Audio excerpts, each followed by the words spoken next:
Welcome to the Open Apple podcast, where we celebrate the Apple II. Whether you're a long-time user, a nostalgic visitor, or a newcomer to the community, join us as we share news and memories of Steve Wozniak's most famous personal computer. Hello and welcome to Open Apple. This is episode 76 for January 2018. And that's right, it's a shiny new year here on Open Apple, and we're all very excited to be back. We did have a little bit of a hiatus there, but sometimes life happens. So thank you all for sticking with us. And Mike, how are you doing? Well, hoping for a better 2018 than everyone had in 2017. How about you? Good. I guess I started off the new year kind of poorly because I already blew the opening. I was supposed to say I am co-host the first, Quinn Gagne, and with me as always is co-host the second, Mike McGinnis. How you doing, Mike? I already answered that, Quinn. Yeah, well, see, now it's official. Oh, I see. How are you? I'm doing good. I've been getting up to lots of retro stuff lately, and Awesome. I'm pretty excited about some of the stuff we got on the show here today, including two of our esteemed guests. Why don't you introduce them? Well, sure. One of these is a familiar voice to the, well, actually both of them are, because they were both on the very first episode of Open Apple. Ken Gagne, welcome back to the show, and to you as well, Andy Molloy, welcome. You guys are here to talk to us about Juiced.GS and the upcoming year and all things Apple II. How are you? Good. Thank you for having us. Sure. It's been crazy how quickly that kind of goes away. I remember Ken and I, when you and I started this thing, we talked about like, well, we'll just kind of do this until there's nothing more to talk about. And so far we have not only not run out of things, but we keep having too much to talk about every show. And I think that's a good thing. It's a good problem to have. Yeah. I'd just like to state that as far as I know, Andy's never been on the show. So. That's right. Do we need to introduce you two? And Quinn, this is Andy. Andy, Quinn. Yes. I think we've crossed paths. Seen each other in the halls at Kansas Fest. Yes. Why don't you guys talk about what's going on in the Apple II? I want to maybe introduce yourselves a little bit, just in case we have some new listeners or anyone who might not be familiar with you or both your Apple II careers. Sure. Andy, you want to go first? Sure. I am the assistant editor of Juiced.GS. I've been that since about 2007. I wrote a little bit for the magazine first, and then Ken brought me on. I mainly work on copy editing and work on bouncing ideas back and forth with Ken. And it really is a treat to work on this magazine. Andy has also written some fantastic reviews of books throughout the year. He just most recently reviewed, which book was it? Was it Breaking Out? Yes, the brand new one by David Craddock. Yeah, that was a lot of fun. And Was you wrote that a great... Go ahead. I'm sorry, go ahead. Oh, Andy, you also wrote a great feature story a few years ago all about the Tiger learning computer, which I think a lot of our audience doesn't know about. Oh, and yes, I was inspired after, I think it was my first Kansas Fest that somebody, I think his name was Jay, brought a Tiger to Kansas Fest, and I found one on eBay a year or two later, and finally after probably 8 more years, actually wrote up a story on it. Is that readable online anywhere? We did a little bit of a blurb on the Tiger a few months back. I think Blake Patterson at the Byte Seller bought one, and so we talked about it at that time. But yeah, if there's stuff written online about it, we'd love to link to it. That article is not online, but Andy took a ton of great photos, which are online. Oh, great! Yeah, send us that link. We'll put it in the show notes. Great, will do. Thank you. So this is officially what, Juiced.GS's 23rd year? Is that even possible? Somehow it is. We have all been around that long. Well, but by far the longest running Apple II magazine, yes? Perhaps not in terms of issues, but as far as years go, absolutely. Well, because you're quarterly, right? It's not a monthly thing. There are people who wish it was monthly, and then there are people like me and Andy who wish it was annual. Yeah, imagine. I myself wrote a few articles for Juiced.GS a couple of years back, and I do remember the amount of work that went into behind the scenes to making it a successful venture. So congratulations to you guys for doing it for this long. Let's talk a little bit about the history of Juiced.GS. Ken, when did you take over? Let's see, when did I take over? So my very first issue as editor-in-chief was Volume 11, Issue 1, which if we are now in Volume 23, that would have been 12 years ago, so 2006. March of 2006 was my first as editor.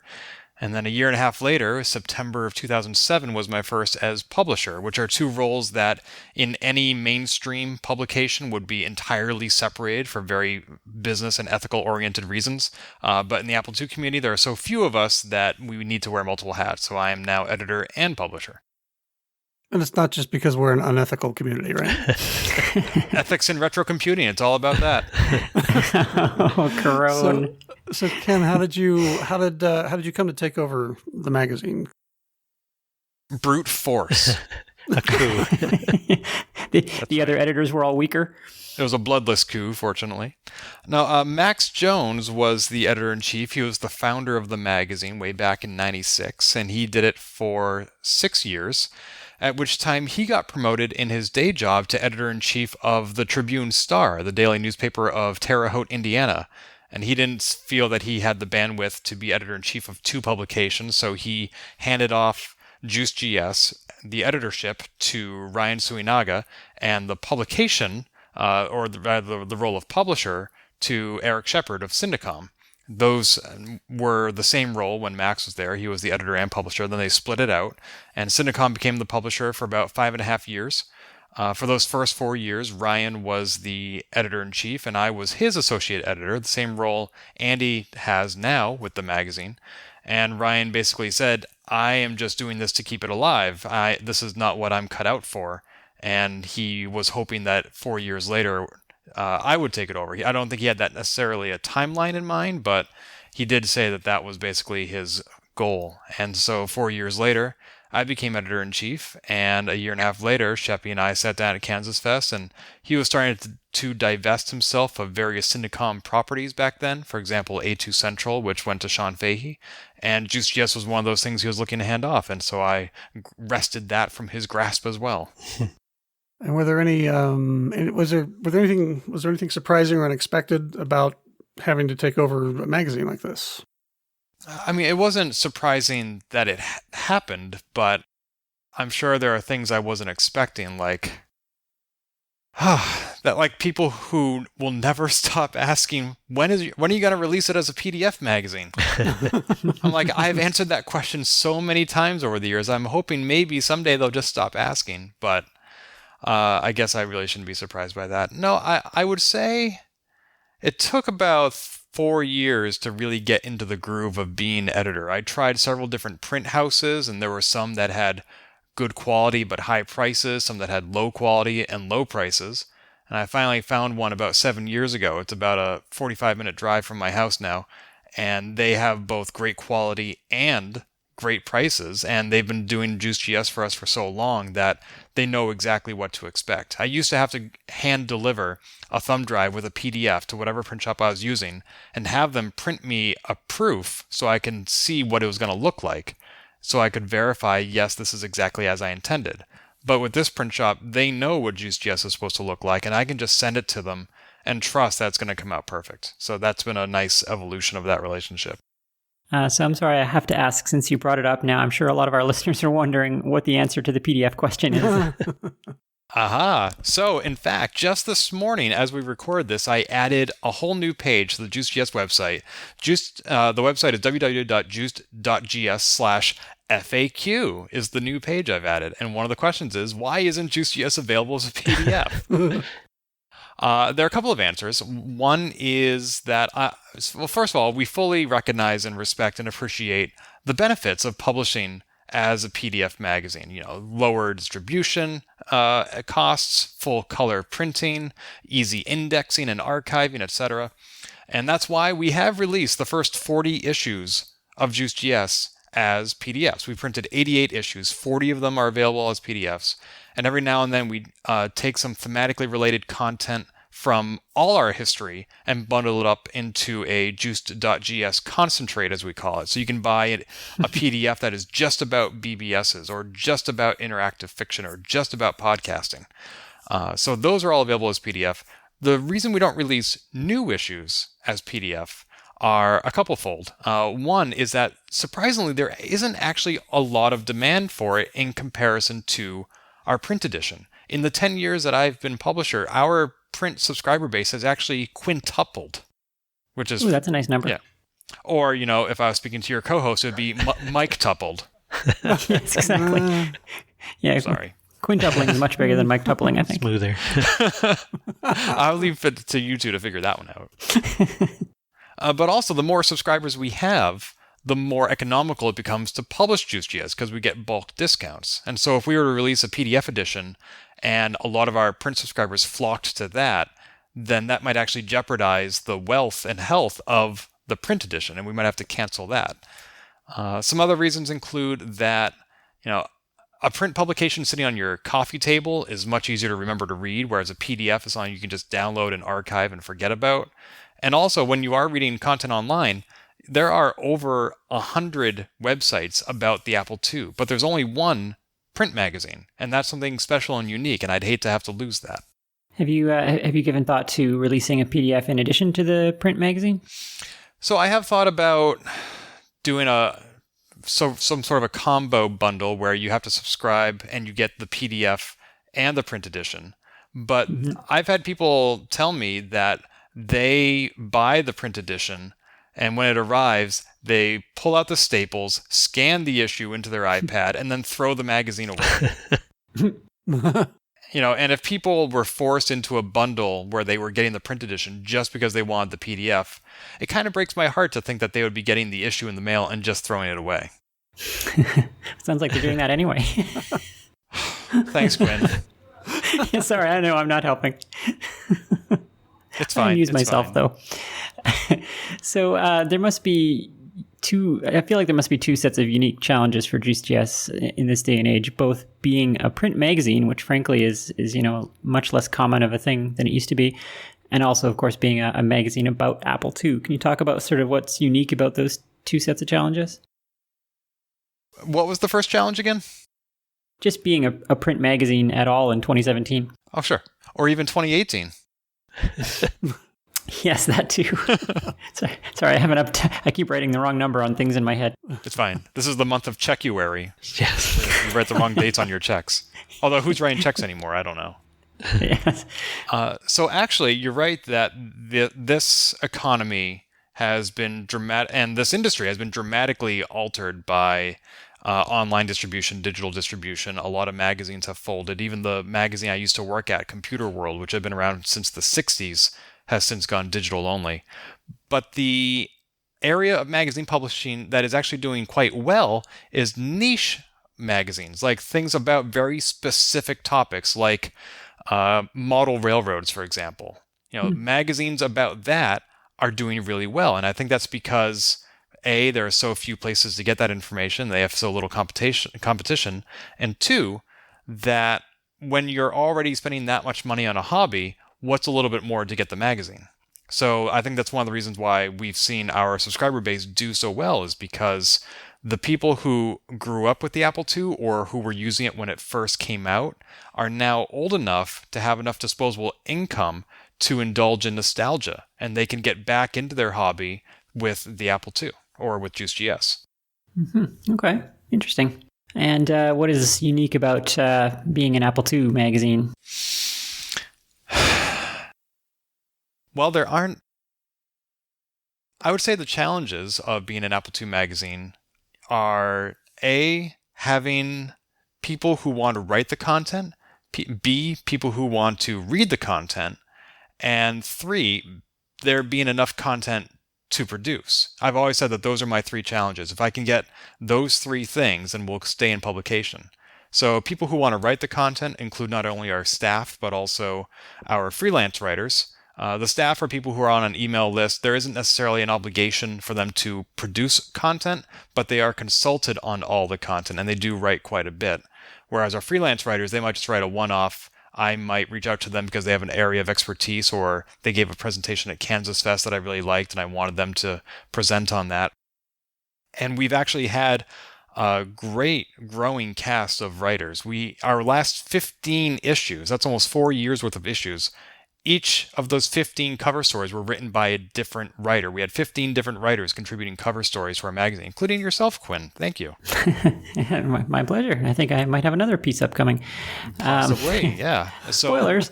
So we definitely have the people to write the content, and as evidenced by how many pages we're publishing, there's enough to write about. We have a minimum of 20 pages per issue. That's what we've committed to our subscribers to. That's what they're paying for. But every single issue we did in 2017 was 24 pages. A few years ago, we even did our first ever 28-page issue. So that's pretty exciting. And of course, people to read the content. Well, we've had a quintupling of our subscriber base, so that doesn't seem to be an issue either. Yeah, I'm glad you mentioned the writer, the cast of writers, because that's something that I find really interesting about it. You know, as sort of a traditional magazine, maybe in the 80s or whatever, there would be a small core staff of writers speaking to a very large audience. But as you know, the staff of writers or your selection of writers has grown on Juiced.GS and the community has frankly shrunk. It's now much more sort of everyone in the community kind of talking to each other. Like whenever I read an issue, it's always people I know writing the articles now, which is really nice. It's sort of like a community theater, but in magazine form. Yeah, we don't want to rely just on people who come to Kansas Fest or just people who post on Facebook. You know, we reach out to people on Twitter, on CSA2, anybody who is knowledgeable and has something that they want to share. And it's also better for the magazine. As you said, it really is much more reflective of the various voices in the community and how much bigger the community itself has gotten. And it also allows me to focus on making a better magazine because it gives me more time to edit. If you were to go back to volume 13, which is 2008, I wrote all 4 cover stories, which was exhausting, and I'm sure the editing suffered as a result. So now I have more time to do the things that I need to do to get the magazine out the door. And of course, Andy is a huge help with that too, because he sees every single article at least twice. First, when it gets submitted as a Microsoft Word file and it's not laid out yet, and then again after it's laid out, and he makes sure that no errors have crept in during the layout phase as well. His assistance is invaluable. So, Andy, how did you get involved with the magazine then? I had been writing a few pieces for the magazine. I think I started out with my first book review back in 2006, and that was, I think it was a book about Steve Wozniak, Return of the Prodigal Son to Silicon Valley, which was a little paperback, and I brought it with me in 2003, and Woz autographed it, so that was a great way to get back into the community for me anyway. But I had been doing copy editing on a local newsletter for many years here, and I don't know how, Ken, I don't know if you remember how you broached the topic with me, but perhaps I don't know if I submitted some copy edits on a different article that was in that issue, but we just clicked and started doing it each issue. You know, Andy, I remember at Kansas Fest 2016, you and I have been roommates for over a decade now, and one night we were sitting in our room and I turned to you and I said, "How did you get to be my associate editor?" And neither of us had any idea. We've lost that history, haven't we? No, it's kind of like it's like in Total Recall where somebody just implanted this memory and to insert you into my life, and I don't know how it happened, but you've always been there. I think somebody, maybe Ryan, crept into our room at Kansas Fest and like whispered in both of our ears and implanted like a Inception suggestion. Oh, great. No, but didn't you say you just this weekend went back and found your very first issue as associate editor? Yeah, I did. It was the summer of 2007. So it was the June issue, so that would have been right before Kansas Fest, which means we must have been working together just a little bit before that. So that was my 6th issue as editor and my last issue not as publisher. Okay. Interesting. So did you guys meet at Kansas Fest? We did. Was it 2000? No, you missed the Woz year, right? No, that was my first year. That's what lured me there. Oh, okay. That's right. So that was your first year. And I think, yeah, I remember you were already a Juiced.GS subscriber because you showed up at Kansas Fest and I'd never met you. And you started like telling me what I do for a living. I was like, I have a creepy stalker here. And then you reminded me I'd written about it in Juiced.GS. Well, I've known about Kansas Fest and you. I have an Apple website I started in 1998 that was basically collected books about the history of Apple. So I'd kind of been involved since then, but I never went to any sort of the public community events until I made it to Kansas Fest. Yeah, and then you and I have been to many other events since then. Not only the Classic Arcade in New Hampshire, Fun Spot, but we also went to VCF East together a few years ago, and of course PAX East in Boston every spring. Yeah, I look forward to these annual traditions we have every year. In fact, I think one year, Andy, you and I collaborated with Paul Hagstrom and Wayne Arthurton to deliver an Apple II to PAX East. Oh, I remember when you put out the call to try to assemble all the pieces, and I mean, it was going to be a game system that people would use, so you needed to find joysticks and floppy drives and games to play on the original floppies. Yeah, it was a great coordination of effort. I actually contributed nothing in the end. I feel like the character from that children's book with the stone soup, where I just throw the stone and everybody else puts everything else in, and I get to enjoy it. But yeah, so we were able to bring an Apple II to the game room at PAX so that everybody could enjoy it. And that same Apple II is now in the National Video Game Museum down in Frisco, Texas. That's. I'd like to hear more about that. I didn't actually realize there was ever an Apple II at a PAX event. Do you know like what games were there for people to play, and did it get a lot of use? I'm told it got a lot of use. Every time I walked in the room, people were playing it. They were playing Karateka, Castle Wolfenstein. I don't remember all the games we made available. Probably Lode Runner was there. But basically, there is a classic console room at PAX East. This is the Penny Arcade Expo in Boston. And anybody can walk in and play Nintendo, Atari, ColecoVision, and Television. It's just all stuff that's been donated and which I don't know if it gets picked back up by the donor at the end of the weekend or if it belongs to PAX, but we spoke with Joe Santulli, who was putting together the room that year, and he gladly accepted an Apple II, so we carried it over from our hotel room. I think Wayne Arthurton is the one who gave the actual computer itself, and then we just got together a bunch of floppy disks, probably off eBay or something, and dropped it off. And then do you know what became of it did it go straight from there to the museum in Texas, or? Not directly, because Joe Santulli, who was organizing the Classic Console Room, went on to run a Kickstarter and then found the National Video Game Museum. So there were a couple of years between when we donated the Apple II to him and when he created the museum. I think it was part of his roadshow in the meantime, so he would go to other events that were looking to have some sort of a classic console room, and he'd set up the Apple II there, so it just traveled with him. Okay. So as far as you know, there hasn't been an Apple II then at PAX since, or has there been one?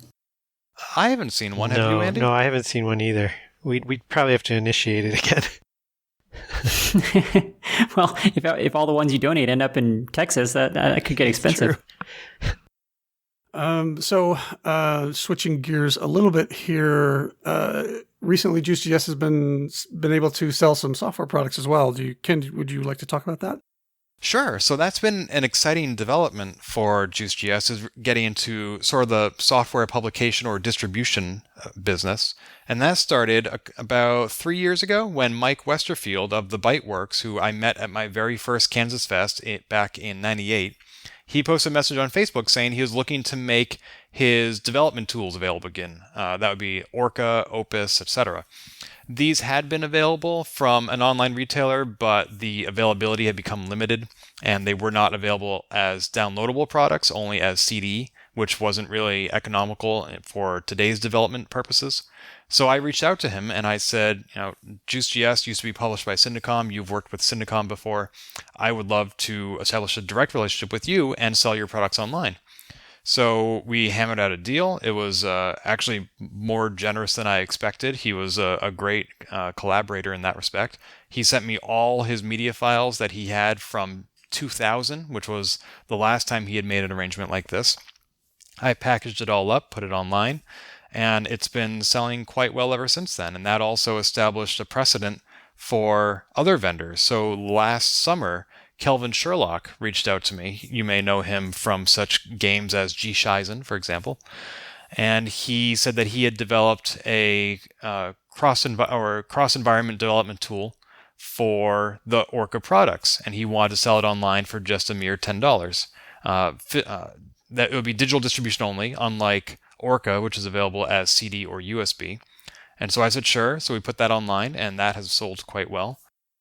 And is that the Golden Gate product? Yes, it was originally also called Orca, all lowercase, but that was very confusing, which Andrew Rowan rightly pointed out. And we did, so for about a week, it was called Orca, but then we all collectively came to our senses and renamed it Golden Gate. Yes, boo to case-sensitive product names. Well, this is the first time I've had to talk about it on a podcast, and I just now realizing case sensitivity doesn't come across in audio. No. And one had a 1 and one was a lowercase L. It was chaos. Terrible. I'm a proud owner of both Golden Gate and the Opus set from Juiced.GS. I purchased the online versions, or the downloadable versions, which was really nice to not have to dust off my CD drive. And I think you might find actually increased interest in that because Jeremy Rand has put together an Apple II.GS cross development build pipeline for Macs that uses Xcode and leans heavily on the Golden Gate and Orca toolchain. So that's why I got it. So I wouldn't be surprised if you sell some more for that reason. Yeah, I believe Jeremy even wrote an article for Juiced.GS about 3 years ago, which predates Golden Gate, about using Xcode to cross-compile CC65 code. And as you mentioned, I believe he has now updated it to incorporate Golden Gate as well. Mm-hmm. One thing I'll mention, though, is that a lot of people actually do still order the CD version, which is the biggest pain in the butt. When I was first negotiating with Mike Westerfield, I said I don't want to sell CDs. It's just too much of an annoyance to have to burn them and on a computer that doesn't have its own CD or DVD drive, and then print out a label for it, and then package it and mail it. But Mike Westerfield insisted, and again, rightfully so, because people have demanded it. But then Kevin Savitz turned me on to this online service called Kunaki, Kunaki, where you basically upload your disk image to them, and anytime you have an order, you just go to your own internal private store, you click which of your products you need mailed and to whom, and they charge you the cost of shipping plus $1.10. Wow, that's great. Yeah, I mean, for the amount of time it saves me, and also now that I don't need to keep blank CDRs in stock and CD labels, it's well worth it. Yeah, I'm honestly surprised. I would have to really dig through my junk pile to find a CD drive attached to a device. I'm not even sure how I'd read a CD right now if I needed to. But then how do you rip your CDs, your music? Yeah. Ironically, it's easier for me right now to read a 5 1/4 inch floppy than a CD-ROM. I mean, I'm an arm's length from several floppy drives. So next time I go to a concert and I go to the merch table, I'm going to be looking for the band's album on floppy disk. Yes, good thinking. I'll mail that to you. Yeah, maybe 8-Bit Weapon will do that. Nice. So, sort of on that subject then, so is it, I mean, one of the challenges of a print magazine must be, the logistics of it. How is it to pack up and label and ship all these magazines every quarter? Also a pain in the butt, and something Andy has been thankfully saved from. He's never had to do that. It all falls over here. Yep. It was quite manageable when I was first publisher and our subscribers were, in the double digits. But now the operation hasn't really scaled to quintuple the number of subscribers. So I have some very good friends, colleagues from Computer World formerly, who get together with me 4 times a year, and we just spend the entire evening stuffing envelopes with magazines to bring to the post office the next day. But before we even get to that point, we need to put the customer's address label, my return address label, the do not bend stamp, and also the postage, which is a game unto itself because an international envelope currently for the next 2 weeks costs $4.21, and there is no $4.21 stamp. Nice. So I need to buy two $2 stamps. Let's see, 2 10-cent stamps. I think no, it's like a 15-cent stamp, a 5-cent stamp, and a 1-cent stamp. It's ridiculous. And so every time you can't use a postage meter for that. So you're right. There are postage meters. There's stamps.com, stuff like that. A lot of them charge a monthly fee, and our subscription, our magazine, is only quarterly. And so it doesn't make sense to pay for those 8 months out of the year that I'm not using it. So yeah, you're in a tough spot between being too big to do by hand, but not big enough to invoke all these sort of at-scale tools that exist. Right. So we have spoken with our magazine printing company, and they are going to start printing directly onto the envelopes the return address, the customer's address, and the do not bend stamp, which just leaves the postage. And I believe, to mention his name again, because he comes up on every podcast, Kevin Savitz, he mentioned, I think, some Stamps.com competitor called Endicia? And he says they don't charge a monthly fee, so I need to look into that. Okay. Well, the takeaway for me here is if I ever need some weird service done online, I should talk to Kevin Savitz. That is a very accurate takeaway. Yes. I need to pack and ship ponies remotely internationally. Is there a website where I can do that? Help me, Kevin. There probably is. Well, doesn't he run like a blank paper company as well? Yes, he runs freeprintables.net, I believe is the address. And if I get that wrong, he's going to skewer me. Yeah. So they print blank paper? I guess that says that. That is the correct URL, and it's one of over 100 domains he has where you can download, free thank you cards, free business letters, free fax cover letters, free puzzles, free spreadsheets, free grid paper. Anything you need is just a free download off his website. I'm imagining him sitting in a room holding down the form feed button on a dot matrix printer, producing blank sheets. That's pretty much it. It's not the most efficient way to do it, but it's charming. It has that retro feel to it. So what's the future for Juiced.GS? Where do you see things going in the next couple of years? Well, I hope Andy will stick around. I can't do it without him. Yeah, I'm committed for the long term. Well, history would suggest he's not going anywhere. It's quicker to list the things you guys have not done together. That's true. Let's see. The future of Juiced.GS. We don't often have huge plans. It's usually just taking it as it comes. I think the most recent big change to our magazine was probably about 7 or 8 years ago when we started printing our covers in color, which was it was really exciting to do that. It's really dramatically changed the outward appearance. We had to come up with all new templates, and also it changes how we use the back cover because that's also printed in color. We used to put text and columns and stories on the back, but it doesn't make sense to print black and white stories in color. I don't see any future changes to the format of the magazine, but 2 of my goals for this year are to produce more of those concentrates I mentioned, the thematic PDFs. We haven't done those very often, but they really do help buoy the budget for our print publication, because as we mentioned, PDFs have such a low expense, and when it's content that we've already edited, it's very easy to bundle it together. And we have some great themes. We published a lot of stories last year about dial-up bulletin board systems, and I think that would be a great PDF, as Andy suggested to me. And the only other change I think I see coming is I would love to do a website redesign. The current WordPress website is still using the same theme it launched with about 7 or 8 years ago. I tried to redesign it last year, but I kept getting vetoed by Andy. He didn't like the changes. Sorry, Ken. Well, you kept saying can you just make the margin here a little bit smaller and make these images a little bit bigger? And I made all the changes until it looked exactly like the current website. Wow, this is getting awkward. I was like, what was the point of this? Help me out here. I guess you had. So finally, I just installed the old original theme and I sent it to him. I'm like, "How are these changes?" And you're like, "Perfect, I love it." That's a wrap. It's kind of it's like a story from clientsfromhell.net.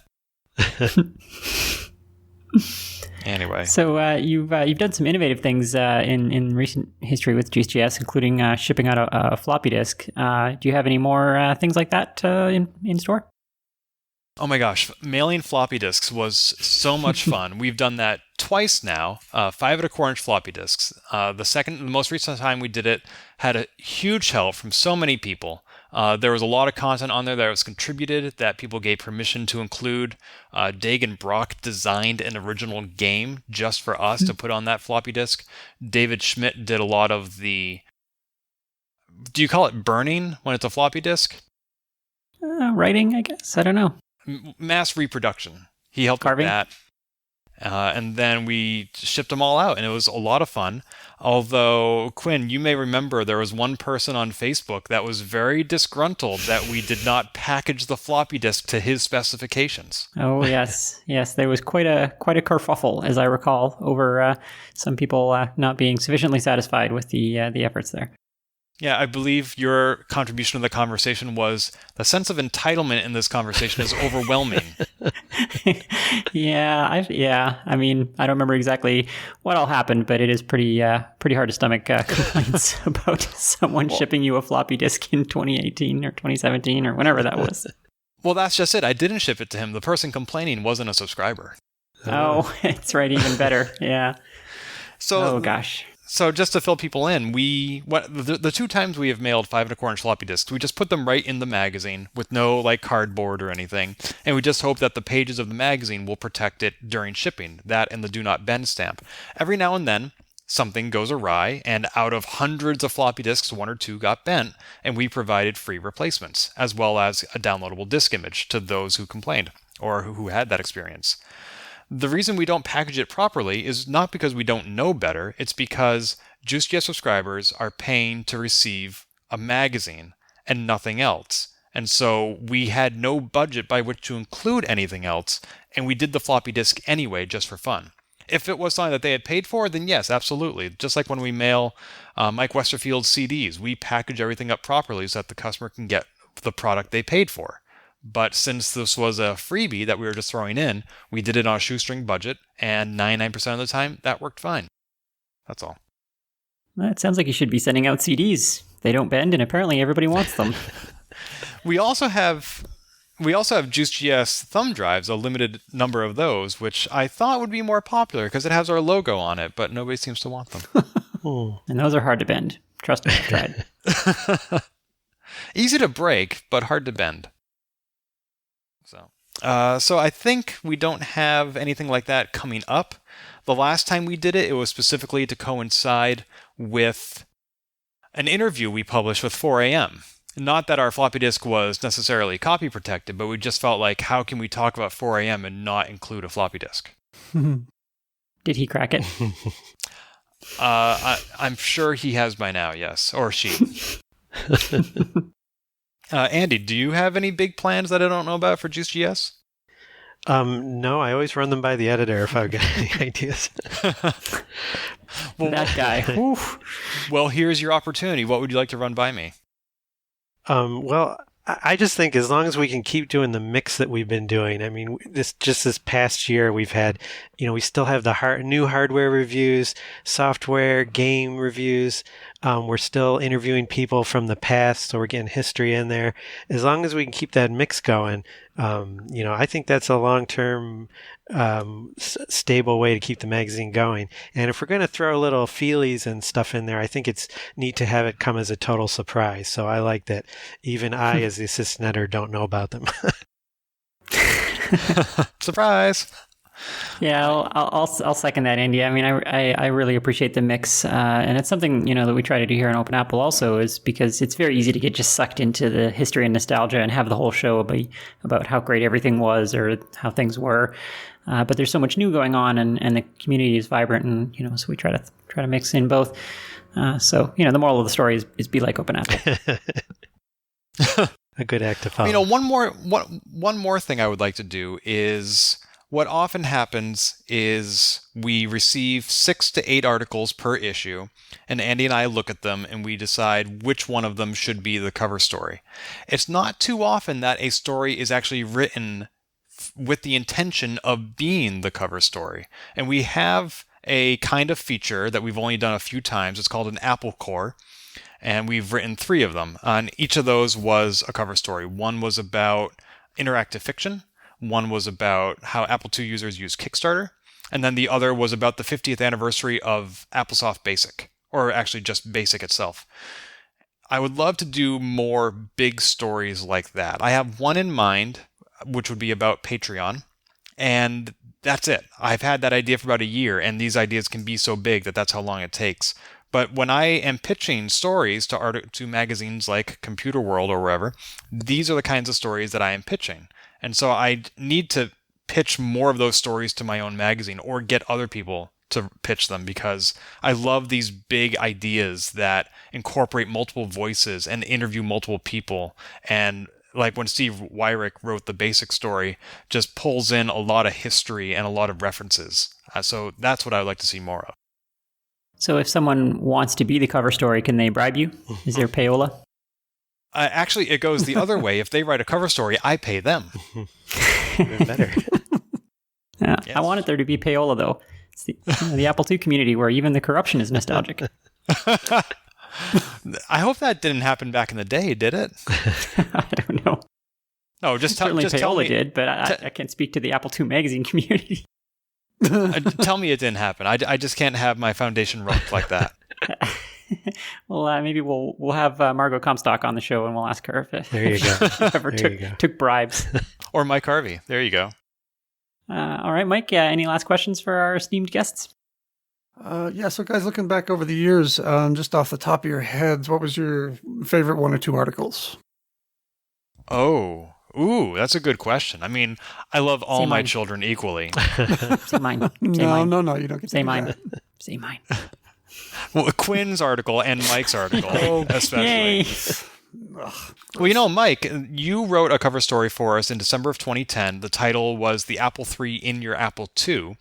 And then exactly 7 years later, December of 2017, Martin Hay wrote an article, The Apple II in Your Apple III. That's right. Nice. Yeah, I don't Coming think soon from Quinn Dunkey, why the Apple III is terrible. And then we can bundle it Shortly all after that- together into a PDF. Great. Yeah, Shortly after that, White Quinn was fired from Open Apple. that's right. And that's how I got kicked off of a podcast. What about you, Andy? Anything come to mind? I really enjoyed Martin Hay wrote a series. It was like a fictional detective story about an Apple II mystery. Yeah. And I just was totally enjoyed that. And I guess, and then the last year, the 2 articles on BBSs that Mike Whalen wrote, how to get back into using them and then how to actually do your own, were just really, I thought those were excellent and inspired me to go back and do some stuff with that. Yeah, I really enjoyed Martin Hayes. I'll also mention an article that was published December of 2012 by Randy Brandt, who talked about how he helped transition this watch repair company in New York City from using his own AppleWorks macros into a more modern web-based service. And of course, that also is thanks to you, Mike, because you helped bring Randy back into the Apple II community and to Kansas Fest. Well, you did too. That wasn't just me. You know how my memory is. I don't remember that. Apparently. Yeah, that is a fascinating story. He talked about that on here on Open Apple as well. So yeah, that has to be one of the largest migrations in history, I think, as far as jumping a span of time. You know, I struggle to get files migrated from Sierra to High Sierra, and here he is migrating files in 30 years.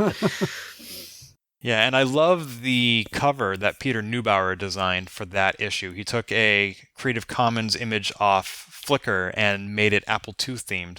And also Jeff Weiss has been doing some great covers for us. He did the BBS covers that Andy mentioned. Mike Whalen wrote the story, but Jeff Weiss did the cover.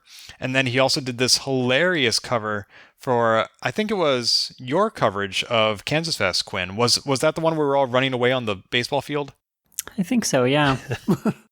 Yeah, and we have this character from Task Times in Tone Town just like bursting out from a parallel dimension coming after us. So much fun. I like the photo when we're all in the dugout acting scared. I think that was some Oscar level material right there. The rejected cover, yes. So guys, I don't know that we have too many listeners that aren't already subscribers, but in case we do, how would they subscribe? Can they buy back issues? All that stuff. Yeah, they can go to www.Juiced.GS, which is our website, and they can subscribe. If they subscribe for 2018, then it becomes effective with the first issue, which mails in March of 2018, and that is $19 for customers in the United States, $24 for those in Canada and Mexico, and $27 everywhere else. Those 3 prices include shipping.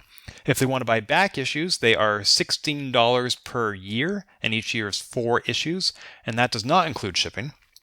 And then, of course, those first 10 years, those first 40 issues, are available as PDFs, and those, I believe, cost $12, and that does include shipping. Yeah, we'll have all that linked in the show notes for sure. Well, thank you. All right, guys. Well, thank you for coming on and giving us a little insider's look at how things work at Juiced.GS. And guys, it was nice talking to you again.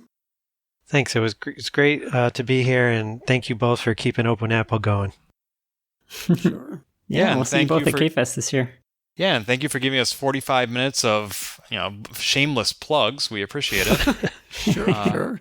And also for, like Andy said, keeping Open Apple going. 76 episodes, I think. That is astounding. Mm-hmm. Congratulations. Thank you. We appreciate that. Parakeet. When Andrea Barber grows up, she's going to publish a newspaper. But then that's what she's doing right now. Kids are going to freak when they see this. Roger, Chris Stahl wants to pilot a jet plane. In fact, he's already flying one. And when Hakeem grows up, he's going to be a record producer. A child with an Apple II computer quickly learns there's no use putting off until tomorrow what you can do today. All right. Well, thanks, Ken and Andy. That was great. Juiced.GS is a staple of the community, so it's great to hear from two of the folks that lead that effort. Absolutely. Yep. All right, well, let's jump into some news here. It may be old, but there's still news. Apple II news.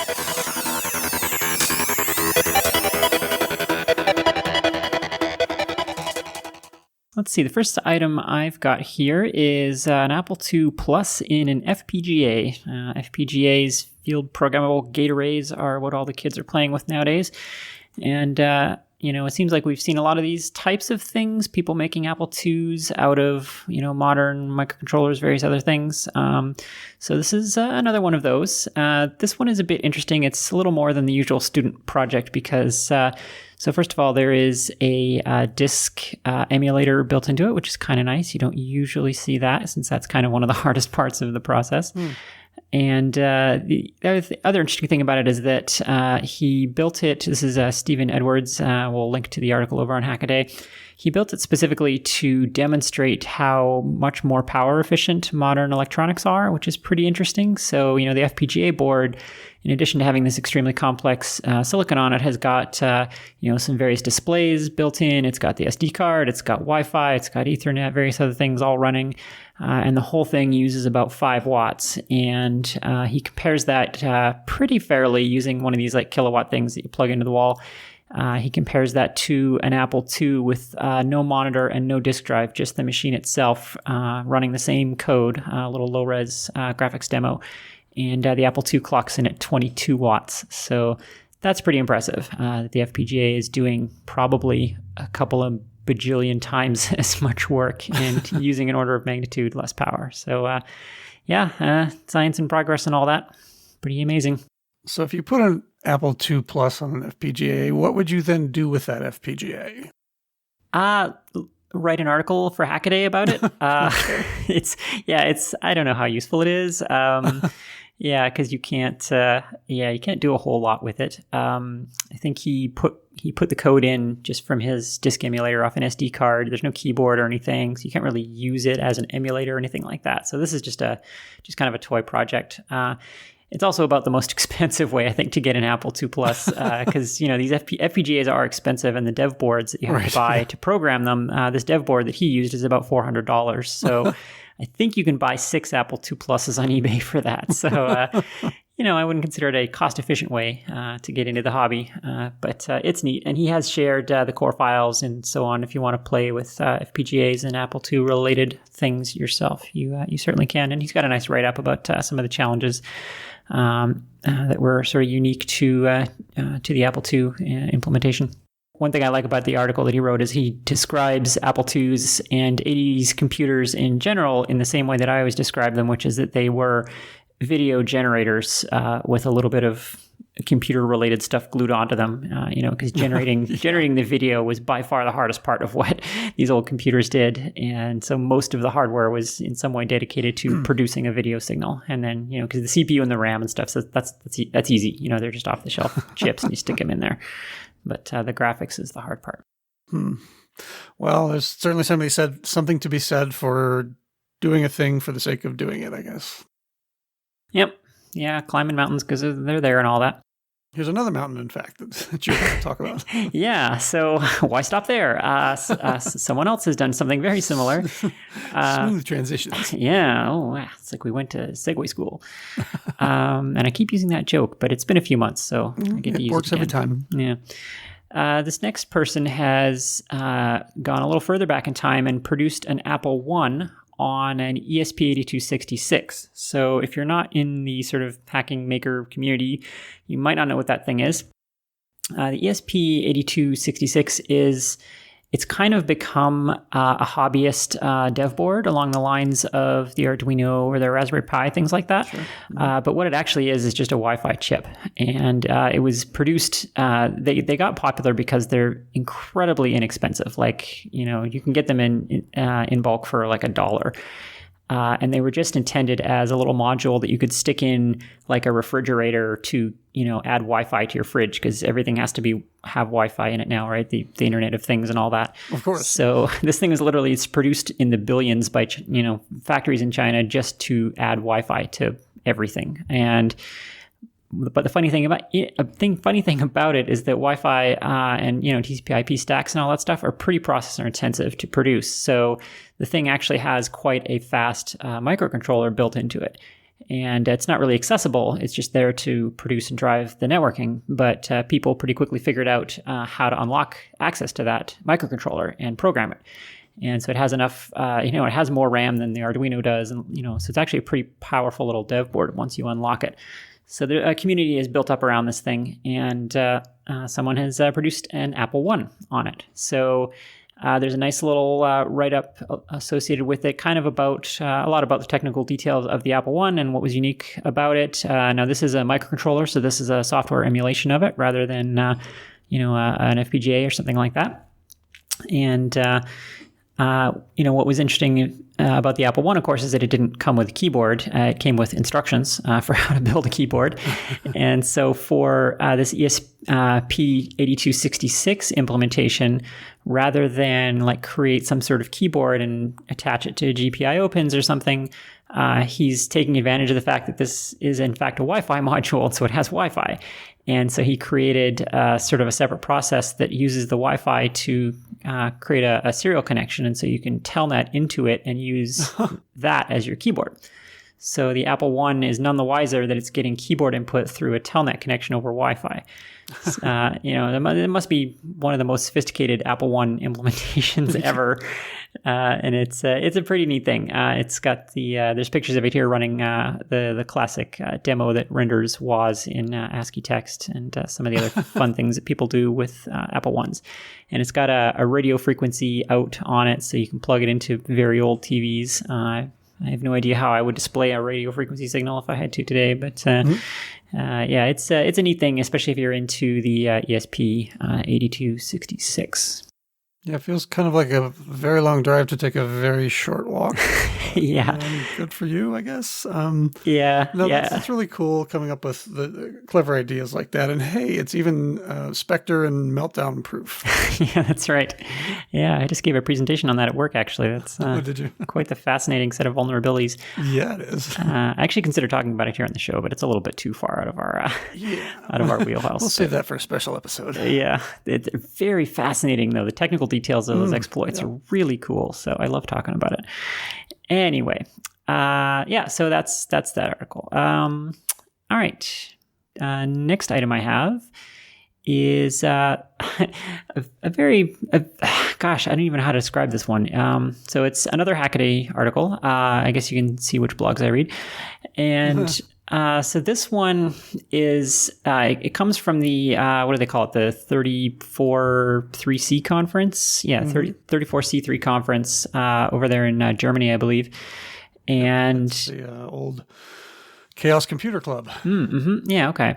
So someone gave a presentation there about security in nuclear weapons. And there's this need for international standards for nuclear weapons such that they can be guaranteed to be safe, and more importantly, that they can be verified by independent sources to be both safe and compliant with standards. And in order to have a system where you can verify the compliance of other countries' nuclear weapons, you have to have standardized tools and instruments. And so now you have this problem of, well, the instruments have to be verifiable to be correct and accurate. So the general approach to this for other similar fields is the tools are built such that the instruments that are used to measure these things can be mathematically or otherwise verified to be correct. And so this is a problem for nuclear warheads because the instruments are very complex. And so these presenters came up with a way to use a 6502 with a very limited set of simple chips attached to it to create what's called a scintillation detector, which is one of the instruments used in verifying the safety and correctness of nuclear warheads. So detecting cobalt-60 and various other things that these warheads produce. So what's great is they needed a 6502 with convenient expandability to build this little scintillation detector. And well, where do you get one of those? Turns out the Apple II is a pretty great platform if you want to glue simple hardware onto a 6502. So they did that. They turned an Apple II into an instrument for verifying the sanctity of nuclear warheads. And they had created a little graphical interface for it. And so it graphs the cobalt-60 emissions that are detected by the scintillator circuit. And it's lovely and adorable and also kind of terrifying. But the impetus behind it is pretty noble, which is that the 6502 being so simple, it's one of the simplest internally constructed CPUs and is still produced. So it's pretty straightforward to verify it all the way down to the transistors if that CPU is correct and hasn't been tampered with, by malicious interlopers or such things, which is all, of course, very important when you're trying to prevent the apocalypse. So very interesting speech or talk that they gave at this conference, and we will link to that. And it's worth clicking on the link just to see the screenshot of this histogram produced by this Apple II software of cobalt-60 emissions. It's interesting. In 1985, there was a Steve Jobs quote, and I'm reading from stevejobsdailyquote.com. I can't believe that's a website. Oh, gosh. He said, I saw videotape that we weren't supposed to see. It was prepared for the Joint Chiefs of Staff. By watching the tape, we discovered that, at least as of a few years ago, every tactical nuclear weapon in Europe manned by U.S. personnel was targeted by an Apple II computer. We didn't sell computers to the military. They went out and bought them at a dealer's, I guess. But it didn't make us feel good to know that our computers were being used to target nuclear weapons in Europe. The only bright side of it was that at least they weren't Radio Shack TRS-80s. Thank God for that. Yes. And once again, Spectre and meltdown proof. So there's something to be said for, yeah.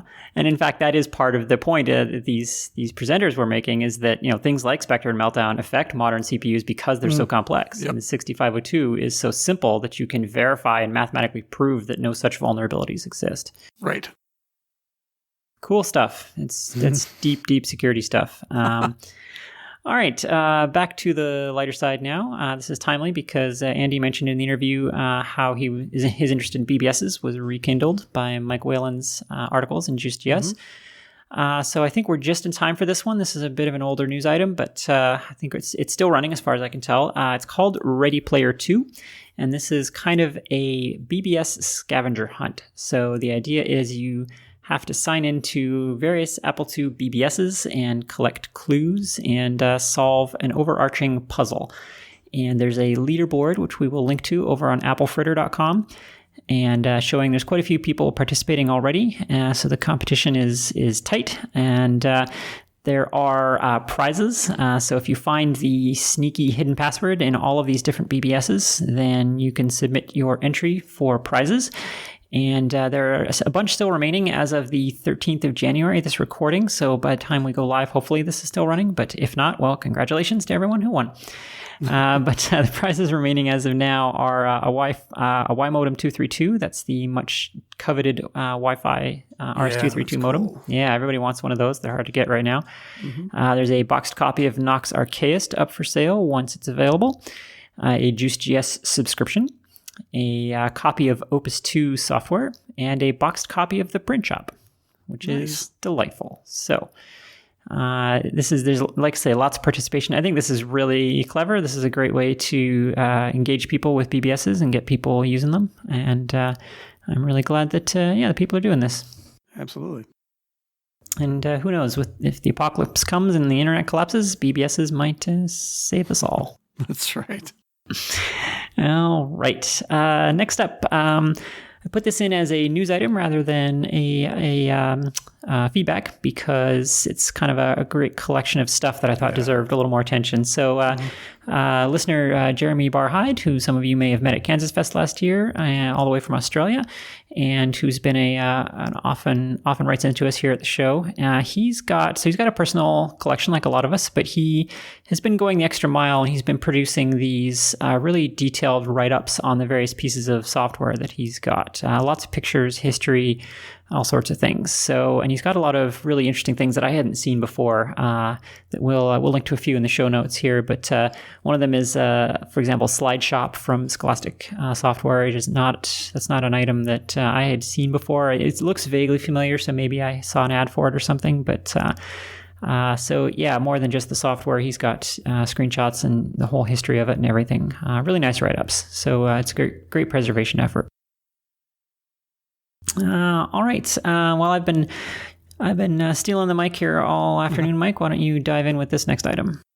So those of you who have been waiting for your chance to buy the CFFA 3000 or supplement your already existing collection of the cards, good news. On the 6th of this month, Rich Dreyer, who created the card, posted on his website that he's basically waiting for one more part from Aero Electronics, who's a supplier.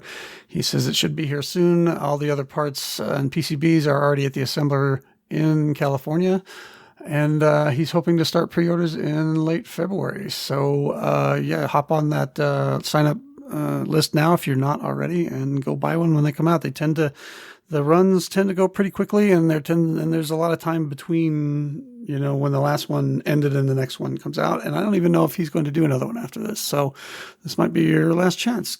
Get on the train. Yeah, I'm seriously considering jumping on this, even though I literally do not have an Apple II in my house that I can put this in. The only physical, the only physical machine I have is the 2C Plus right now. But I do have a 2GS and a 2 Plus in my dad's basement that someday will be in my hands again. And who knows when that happens, if CFFAs will still be available or what. So as we always say, so useful. Yeah, it seems like if you've got slots, it really does seem to be the overall best solution. Seems to do everything. And as we always say on this show, you got to buy these things when they're available because these are all hobby projects, and who knows if you can buy them next month or the month after. That's right.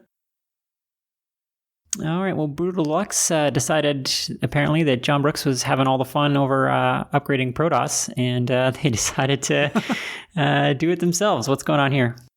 Yeah, I noticed this over on the Call Apple website. It looks like they've announced a proof of concept project. This is a DOS 4.4 and Muffin for DOS 3.3 to 4.4. This has been released and it's now available for download from the website. It's free according to the posting. This is a proof of concept project at this point. It's a DOS upgrade. So the text on Brutal Deluxe's webpage says that so you can download DOS 3.4 below. DOS 3.4 is like the OS code of DOS 4.4 with the RWTS routines of DOS 3.3. It looks like there's a whole bunch of upgrades. I'm having a little bit trouble parsing what's going to be all that useful here. But yeah, you should definitely check out this project because who doesn't need a new version of DOS for your Apple II, right? Yeah, I've been trying to follow this a little bit, and yeah, it is a bit confusing, but I think they have big plans for it. I think it sounds like they're going to start adding, better 3.5-inch disk support and hard drive support, maybe things like that. I think they're going somewhere with this, so we'll be following that for sure. And it's also amusing that the announcement of this over on the Apple II enthusiasts Facebook group started a flame war between DOS 3.3 people and ProDOS people. So, oh my God. Yeah, that was quite a thread. Oh my goodness. I would just like to say, everybody calm down. It's been 40 years. Let it go. Take a deep breath. We'll be fine. Yes. Seriously. People got pretty upset about ProDOS. Yeah. Screw you, ProDOS. Yeah. Those old injuries sometimes never heal, I guess. Yeah. Anyway, so I'm sure Carrington will be happy because he's a ProDOS 3.3 person. So now he gets to have an update too. Well, and since we're in the midst of flame wars, I'm going to jump ahead here, and this is literally breaking news. As we were putting together the show notes to prepare for this recording, I literally got an email from John Brooks saying that there is a ProDOS 2.4.2 update now in beta. Oh, no. Of course, John Brooks recently put out ProDOS 2.4.1, which has lots of great features. We've talked about it a lot here, or 2.4 and 2.4.1, in fact. And so 2.4.2 is now in beta, and a number of bug fixes in that, including a problem related to having more than 255 files in a directory, and Bitsy Buy, the buy program that came with 2.4, would not work on an Apple Talk workstation card, or with an Apple Talk workstation card. It now does, and Bitsy Buy also now works on a Mac LC with a 2E card. A few updates. The programs that come with it, ADT Pro has been updated, Copy2 Plus has been updated, and some Cat Doctor utilities have been added, and some fixes to the Thunderclock driver so that it supports years up to 2023. So lots of good little things there if you're a ProDOS user. Take down those DOS 4.4 guys. Yes, exactly. We seem to have a bit of an arms race now in operating systems. But once again, everybody calm down. Let's just all be nice to each other, shall we? All right, speaking of updates, Mike, what's going on with Virtual 2? Yeah, so the Virtual 2, the Apple II emulator for Mac, has gone 64-bit with its version 8.0 release. And there are a bunch of other features that have been added as well. I guess this is a pretty big jump forward. And then shortly after 8.0 came out, 8.0.1 came out with a couple of bug fixes to the bug fixes.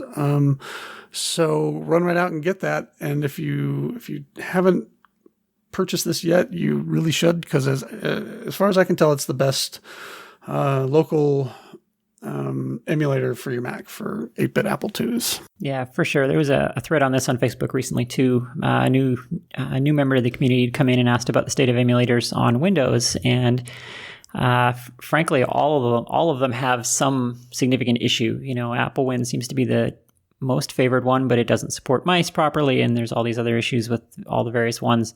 So we're pretty lucky over on the Mac side that Virtual 2 is just hands down the right choice. Except, I guess if you're doing EDD stuff or whatever, you might be using Open Emulator, or if you need like Apple IIc emulation or something, you might need to use other specific ones. But for general purpose, Apple IIe enhanced emulation, I think Virtual 2 is just hands down the one to use. So yes, please buy it, and please give money to the author, because he continues to update it, so many years after it was released, which is very important in the Mac world where, Apple routinely breaks everything every few months with some update. As I discovered further down, we have a news item about that. We'll get to. All right, call Apple, Mike. What's going on there? Yeah, so they've released their winter 2017 issue. Bill Martins posted this on January 4th. You can, if you're not a member, I think you need to be one to get it. It's free PDF, free with your membership to Call Apple. And the latest issue includes articles on the Woz factor, which I think is an interview with Woz. Great Apple II hardware products that they came across from 2017, the best way to preserve Macintosh software from floppy. Talk about Eamon 8.0, the old text adventure games from the Eamon Adventures, I think they were called. I guess CompuServe shut down in 2017. I didn't know that. Did you know that? Yeah, I think I did hear about that. And there was some debate about whether the archives were saved. I mean, obviously it hadn't been the CompuServe we used to know and love for quite a few years, but it's still sad to hear that it's gone entirely. Yeah, I was actually surprised it still existed. Yeah, I read about it over on Boing Boing. I think it was still operating as a website or something, and they still had all the old archives from the forums and stuff on there. But yeah, it's all been taken down now, so there's some question as to whether it's been preserved or not. Oh no. Well, and they also have a nice write-up for WASFest 2017 S7D2. It's a recap, so go get that PDF and sign up for a membership over at Call Apple. Excellent. Is it true that the Apple IIe is 35 years old? Oh, why, yes, Quinn, it is. In fact, on January 19th of this month, both the IIe and the Lisa were announced in 1983. And if you want to relive some of that glory, Byte Magazine reviewed both the Lisa and the IIe in the February 1983 issue, and we'll have a link to that in the show notes. So happy birthday to the most popular version of Apple II. I don't think I realized that the IIe and the Lisa came out in the same year. And it's I always find it interesting that the 2C and the Mac came out in the same year as well.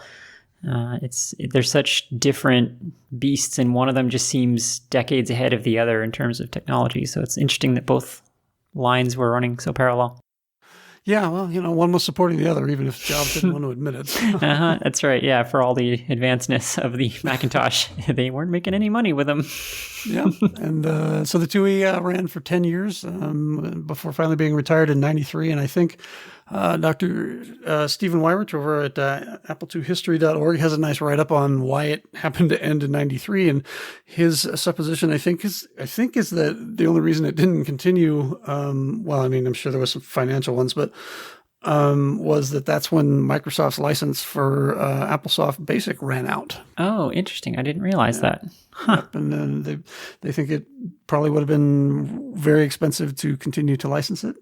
So I don't know if there's any truth to that. And so far, no proof has been found, but we're still waiting for, that deep throat call that will reveal all the secrets. Yeah, it's probably one of those things where there was a lot of factors for shutting it down. Yeah, and he did say that, in I guess 92, 100,000, something like that, 100,000 IIes had shipped, or the year before, it was 100,000, and it dropped to 30,000. So there's quite a big drop off in sales year over year.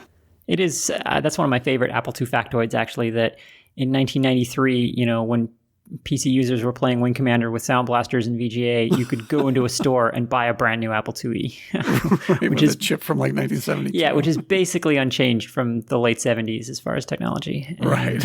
That's pretty remarkable. And of course, that fact is why the Apple II was the longest running computer ever produced, and I'm sure ever will be, because now things change so fast. Okay, so all of you Atari and Commodore and DEC and all these other companies, fans who have reasons for why your computer ran longer, you can just go ahead and send your hate mail to Quinn. Yes. Oh, I know. Well, the Commodore people love to claim how the Commodore 64 was the most successful or whatever computer of all time. And I think it was the most produced single model. But to do that, you have to draw a pretty arbitrary line that all the versions of the Apple II are different models. But I reject that arbitrary definition and apply my own arbitrary definition that the Apple II and all of its permutations are in fact one computer, and thus the longest produced and most successful personal computer in history. Everybody just calm down. That's right. It's all going to be okay. QED. All right, moving right along. Glad I solved that flame war once and for all. Yes. Make a note of it, January 13th, 2018. That's right. Quinn ended the home computer wars, finally. Well, speaking of things changing quickly, High Sierra recently came about, and with it the recent Spectre and Meltdown patches, which are very important for people to install. But unfortunately, as is tradition, the macOS upgrade seems to have broken a lot of things. Everything not made by Apple breaks every time macOS is updated, and a lot of stuff that is made by Apple breaks. In this case, this was my personal experience. I don't know if other people had trouble, but I wanted to warn people. So I was trying to help 4am. He's working on a project, and he would need someone with a 2C+ to test some stuff. So I did. but it required getting ADT Pro up and running again, which I hadn't done since upgrading to High Sierra, and my FTDI USB serial driver stopped working with High Sierra, so I upgraded that, and then ADT Pro, the latest version 2.02 no longer worked. It just refused to see the serial port. And the serial port does show up in /dev if you go into a terminal, which according to the ADT Pro documentation is all that is needed. If you can see it in /dev, then you know that the driver is working. So I could see my USB serial device in /dev, but ADT Pro refused to see it. So I don't know if it's a bug in ADT Pro or if there's something else amiss. But curiously, ADT Pro 2.01 worked perfectly. So yeah, amazingly, I happen to still have that lying around, and on a lark I tried it and it worked. So I would say if you're on High Sierra and you have ADT Pro working, don't touch anything. Yeah, interesting. Good to know. Yeah. So I don't know if there's going to be another patch there or not, but all right, moving right along.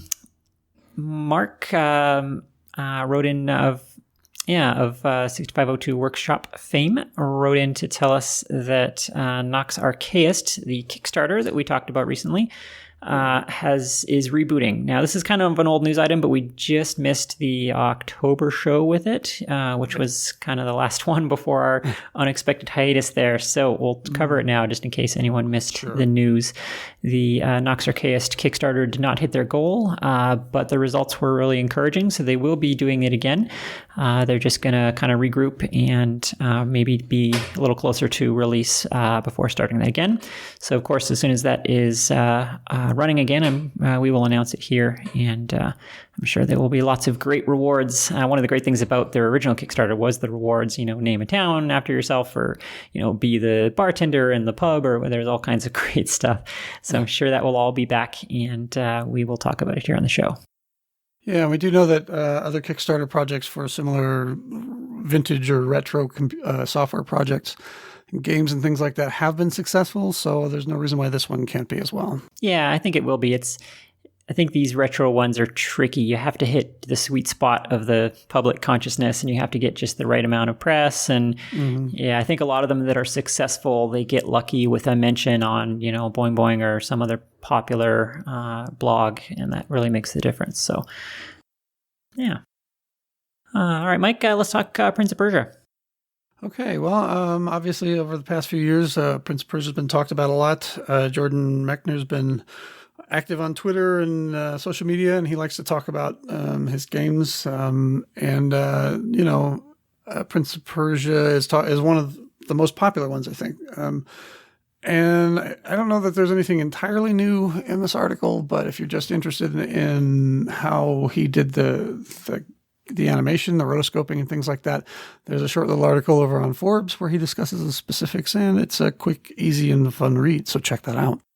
Cool. I hope there's a link to the video of Jordan Mechner's brother jumping over sidewalks and things. Cause Indeed, there is. Yes. Excellent. Good. That's any excuse to watch that again. It's right. It's amazing to see a human do those moves, and you're like, oh my gosh, it's Prince of Persia. It makes you appreciate how good the rotoscoping was, because it really does look like the little Prince of Persia dude jumping over a sidewalk. And remember, he did this when he was, 15, 16, something like that? So, yeah. Crazy. Yes. Once again, all my excuses for not being a successful game developer at 16 are shot down. All right. Jason Scott has his own podcast. Is that, tell me this is true, Mike? Yeah. He's got one called Jason Scott Explains It All, or something like that. Hang on. I know. Jason Scott is creating. Sorry, I'm on his Patreon page. Jason Scott so he's making one called Jason Scott Talks His Way Out of It, and he's trying to talk his way out of debt. He's making no bones about that. This is what he's doing and why he's doing it.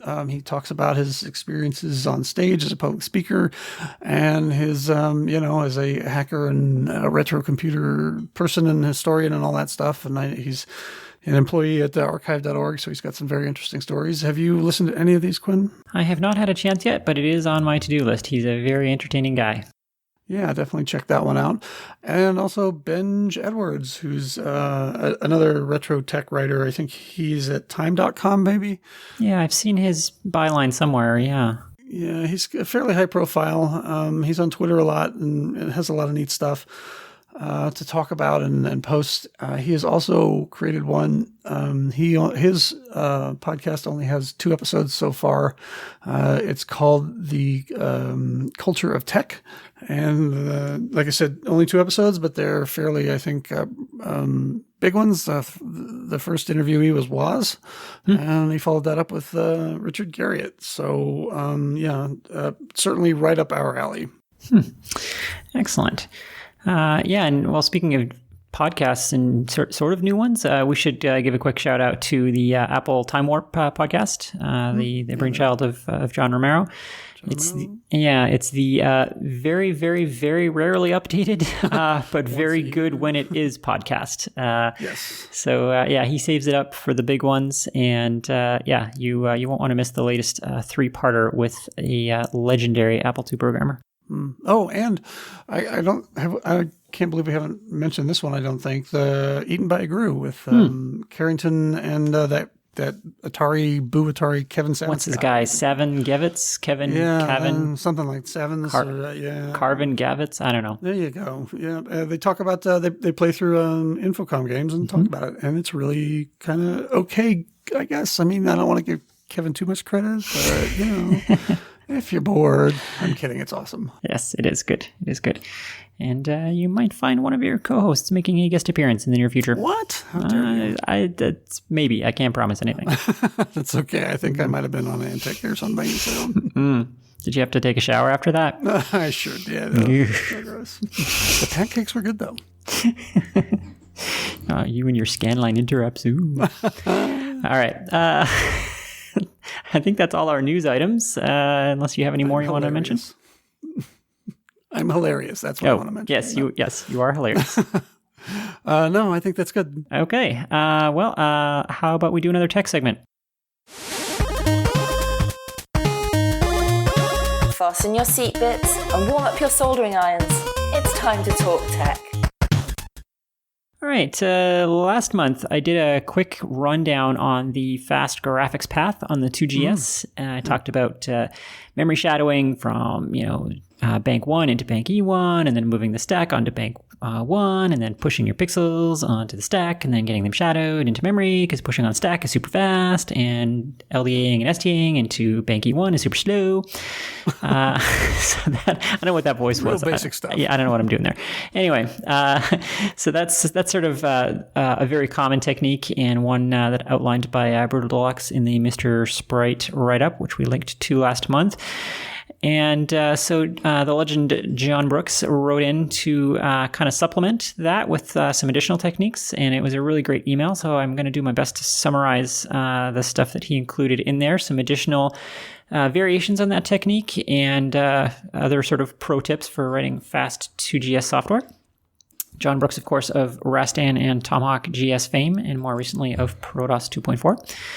So let's see. The first one that he listed was SoftSwitch CO68 is a good one to know. That's kind of, the 2GS has some neat things in that while it is completely backward compatible, they also added a bunch of stuff that actually can help with doing 8-bit stuff or doing things that overlap with the 8-bit world.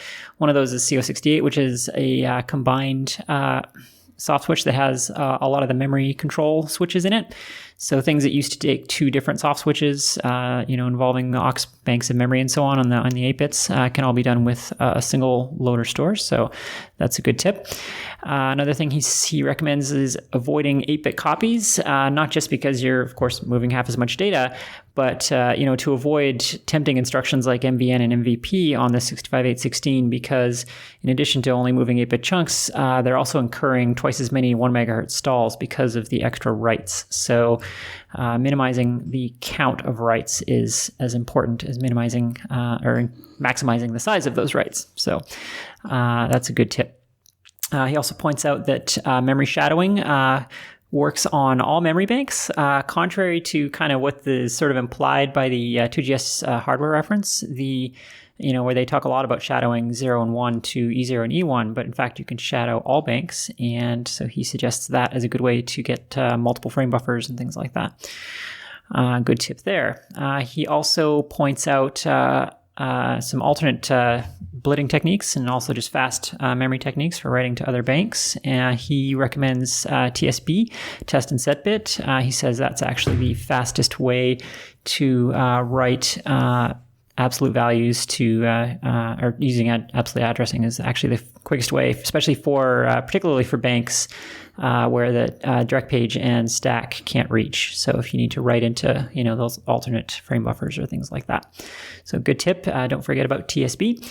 And so we talked about last month about the Mr. Sprite techniques where, after setting the stack to point into video memory and then shadowing it to bank E1 for the super high-res page, Mr. Sprite then loads your bit patterns that you want to render into the registers X, Y, A, and even D, direct page register, and then using pushes to push those bit patterns. Well, if you can't fit all of your bit patterns in just 4 registers, you can also use push effective address. And this is the technique also mentioned in the Apple TechNote GS70 that I mentioned last month.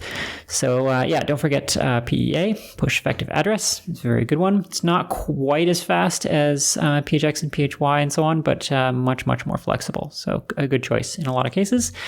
And John also mentions push effective indirect, which is something I don't think we mentioned at all last month, which is allows you to push an indirect, allows you to do an indirect lookup to fetch the data that you then push onto your stack. And that is really powerful because it lets you read from other areas in memory to do your pushing and not just use constant values.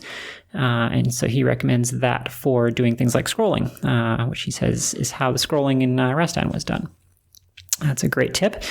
And next one here is, so we talked pretty much exclusively about using the stack as a fast way to write pixels, but you can also use the direct page and various direct page instructions to do that. And the nice thing about that is that then your stack is still available. So you can use your stack for, as he suggests, saving backgrounds, which if you're going to be writing sprites over a background, you need to save those background images, and the stack is a very fast way to do that. So he prefers to use remap the direct page into video memory instead of the stack, and use the direct page instructions to write quickly there and save the stack for saving backgrounds, which is a great technique. And I had talked about trying to research the history of this technique a little bit, or this family of techniques, and I didn't come up with much aside from the TechNote, which dated to 1988 or 89, and John points out that the development community on the GS was using this stuff probably as much as 2 years before that. So the TechNote was pretty behind what developers were doing. So he mentions using these techniques, for example, for the 3200 color splash screen in Tomahawk.js, and of course all these techniques in Rastan. And he believes he may have been the first person to use a lot of these techniques. It's also possible that Birger Becky sort of developed them in parallel. She was doing a lot of sophisticated things there as well in the GS at the time. And he points out that FTA actually reverse engineered Tomahawk.js for a lot of their fast rendering techniques in their demos. So that was a lot, but it was a great email and had a lot of great information in it that any 2GS programmers out there should read up on. So thanks for that, John. And that's it for the tech segment. You've listened to us talk. Now it's time to tell us what you think.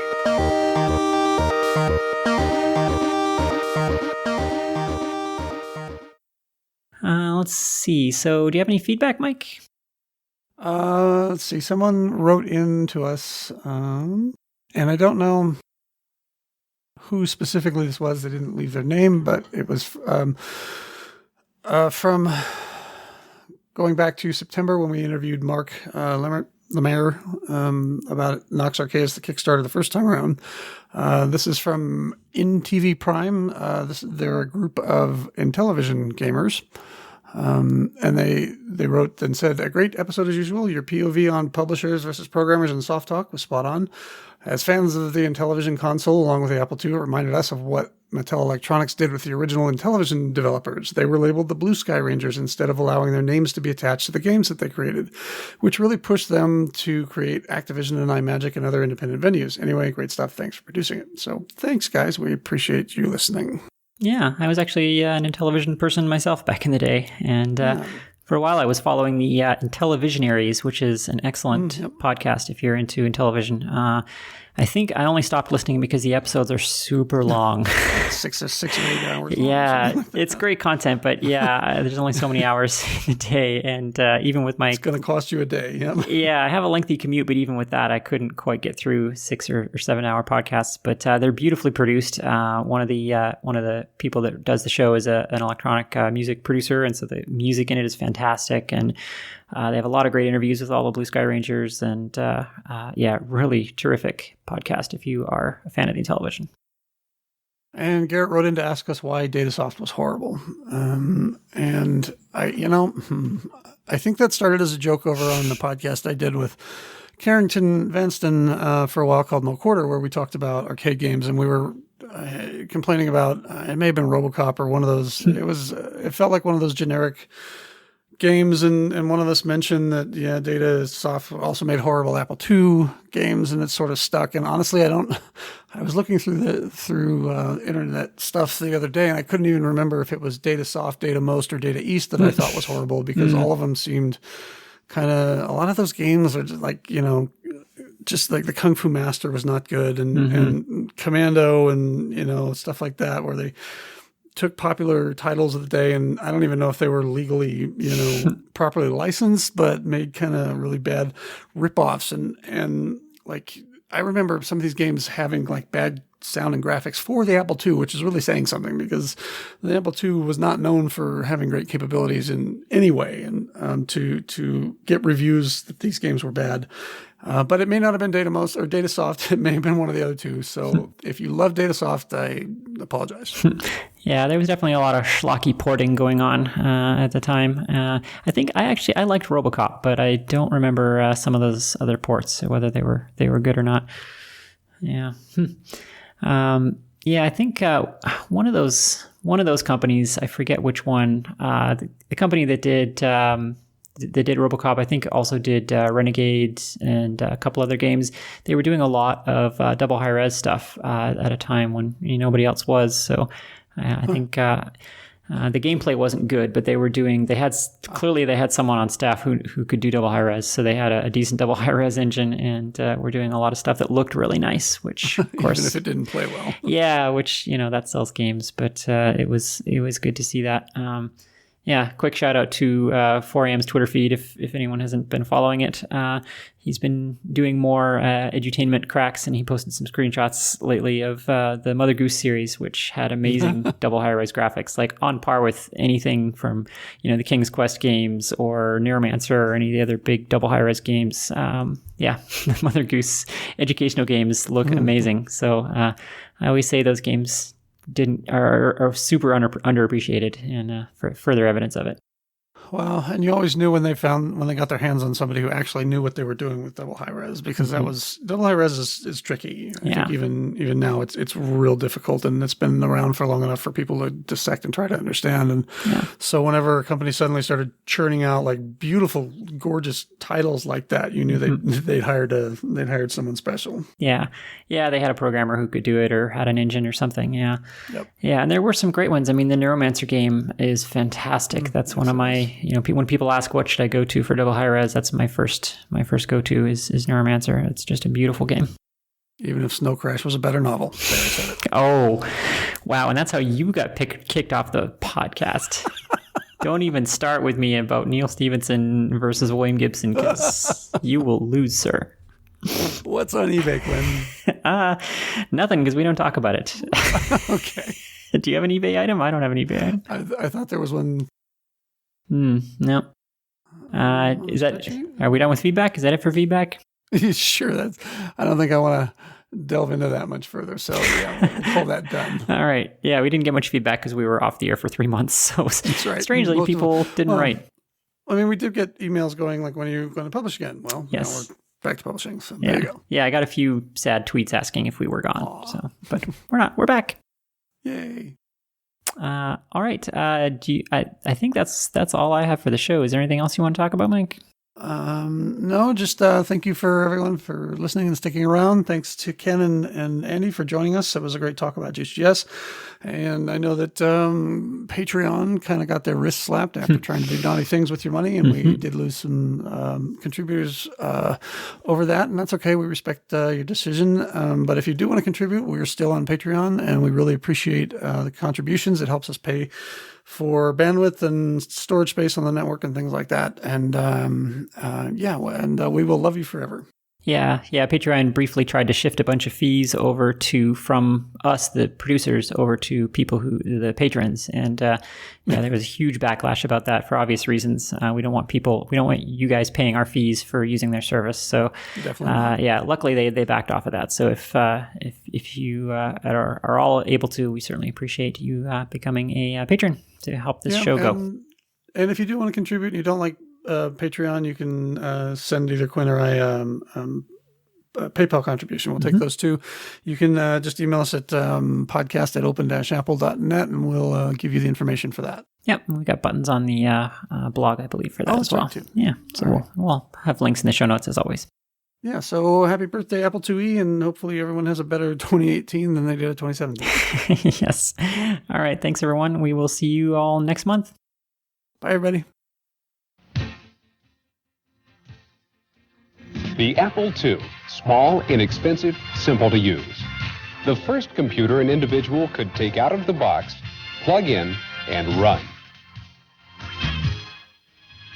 Bringing computing down to a personal level.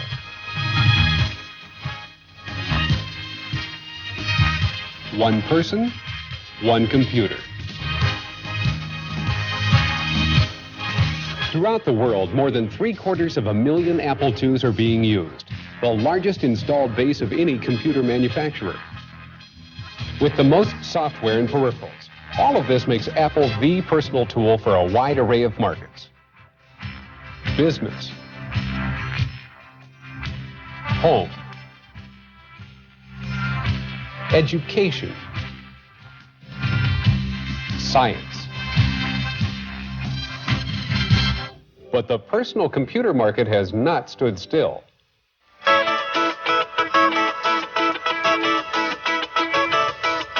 Advances in technology and design occur almost daily. Today, there are more than 100 personal computers to choose from.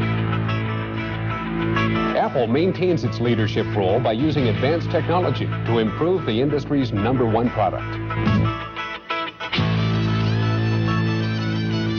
To reaffirm its commitment to this winning product, Apple has enhanced the Apple II to meet consumers' and dealers' broadening expectations about personal computing. Apple has taken the Apple II, refined its design, and added some of the most popular features available on personal computers. The result is the Apple IIe, a personal computer that is more reliable and easier to use. In fact, it's the most personal computer. In 1976, when Woz and I designed the Apple II, what we tried to do was use the state-of-the-art technology available to us at that time to create a product that had a greater value for a computer than had ever before been realized. And I think we achieved that because Apple II went on to be the largest selling computer in the history of the world, and still is. But we want to continually bring this experience of using a computer to more and more people. And we embarked upon a program approximately 24 months ago to take this best-selling computer in the world and increase its value even further by using the state-of-the-art technology available to us today that wasn't available in 1976. And as a result, we've created the IIe. The same old 2, but implemented with 1983 technology. But you know, the IIe is better than the 2. And my hat's off to the IIe team. It's better than Woz and I did in 1976. So what you're probably wondering is why we call it the Apple IIe and not the 2++ or the 2+ extra plus or even Mary or Diana. Well, the E stands for enhanced. We've redesigned the Apple II made it simpler, more reliable, and enhanced it with built-in features that are important to today's users. What we've done is to make the most popular personal computer ever used in business, home, schools, and laboratories even more useful for these markets. First, we made it more powerful to handle larger tasks and more sophisticated programs. The Apple IIe has 64K of user memory, and the ROM has been boosted to 16K. And we've added a powerful control program with BASIC built in, so the system comes up smart. We modified the keyboard to make it easier to use. It's now a standard typewriter keyboard with special keys, easy cursor movement, tab function, caps lock, and a host of other additions, giving the keyboard a full 128 ASCII upper-lowercase character set with 63 keys. Also, an upper-lowercase display is standard, so you never have to add a lowercase accessory. And we're offering a low-cost, plug-in 80-column card, developed especially for the IIe. But that's not all. Improved peripheral ports make connecting cables to peripheral cards easier. You can even lock the top to keep prying fingers out. Plus, the IIe has an even more reliable design. We've dramatically decreased the number of components necessary on the motherboard, which is to say, we've increased reliability and made service even easier for you.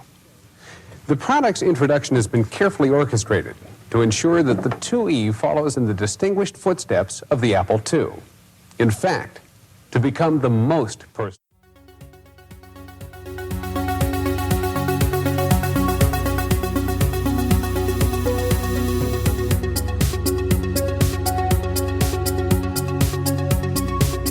This has been the Open Apple Podcast. Subscribe to us in iTunes or visit us at open-apple.net, where you can browse our extensive catalogue of past episodes or read our blog.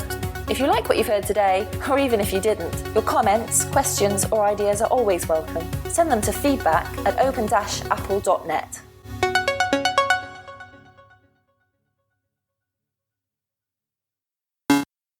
This is Ken Gagne. And this is Andy Molloy. And you're listening to Open Apple. You laughed in the middle, Ken.